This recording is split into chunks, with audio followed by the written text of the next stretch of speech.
Peter Greenberg is NewsNation's travel editor. Peter, good morning. Welcome.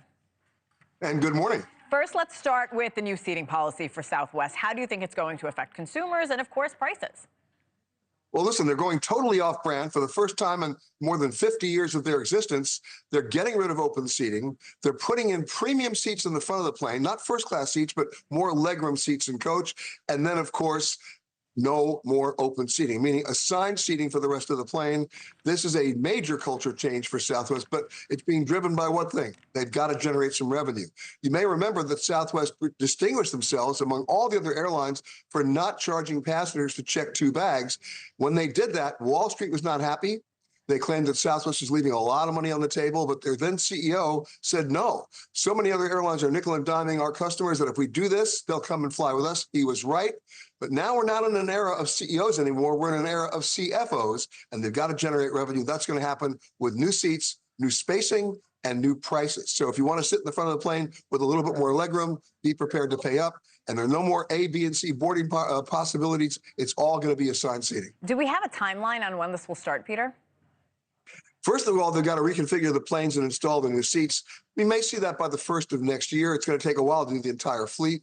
The good news is that Southwest only has one type of plane that they fly, so it's easier to do that. You mentioned the red-eye flights. That'll start happening a lot sooner because they can just reallocate assets, meaning moving their planes. And for Southwest and for passengers, that particular move makes a lot of sense because, remember, Southwest also flies to Hawaii. And now it allows them to be able to fly people back to the mainland without having them overnight in a route on the way. Now they can do it in one day. And it better utilizes their planes. Remember, airlines don't make money when their planes are on the ground. They make it when they're in the air.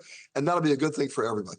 All right, let's move to the spike in safety issues with those Southwest planes in recent months, leading to the FAA audit I just mentioned a moment ago. What underlying problems does this point to? Well, there are a number of incidents that prompted this. You saw that Honolulu flight 400 feet above the ocean as recently as July 14th. Southwest Flight 425 on approach to Tampa dropped as low as 150 feet above the water when the pilots may have mistook the runway for a bridge or vice versa. And those 2 incidents where this really speaks to pilot training, pilot discipline in the cockpit, prompted the safety audit. What the safety audit means, it's a full hands-on review and inspection of the safety culture of Southwest, focusing in this case on pilot training and cockpit discipline. You may remember the United Airlines incidents where we saw on video where tires are falling off planes or panels are missing. That prompted a different safety audit from the FAA, focusing on the airline's maintenance procedures. It's something that has to be looked at. And Southwest says they've enlisted a team to pinpoint and tackle these safety issues. Do you think that's going to restore confidence among passengers for this airline?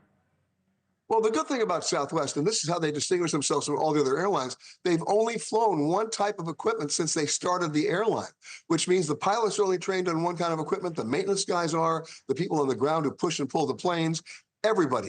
So it'll be a lot easier to target where the problems may be, and I think they'll do just fine here. We all want more layers of protection to keep our flights safe, but will oversight lead to higher prices for us, the consumer, the passenger?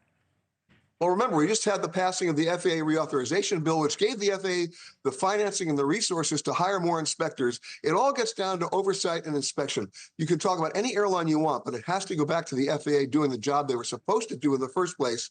And that may not result in higher ticket prices, but it will basically focus safety where it needs to be focused. Oh, that's good news. Peter, how safe is flying right now? You're traveling right now. Where are you right now? Right now, I'm in Juneau, Alaska. I get around. Juneau, Alaska, yeah. How many fatal accidents were there in the world in 2023? Fatal aviation accidents. I can't think of one. You won't win that. You can only think of one. It happened in Nepal in early 2023. Right. There are 27,000 planes in the air right now as you and I are talking. Nothing happened yesterday. Nothing happened today. And here's the issue. We've had the best and safest 40 years of commercial aviation since commercial aviation started. So we can't improve that batting average. The real challenge right now, and we're seeing it every day, is how do you maintain it?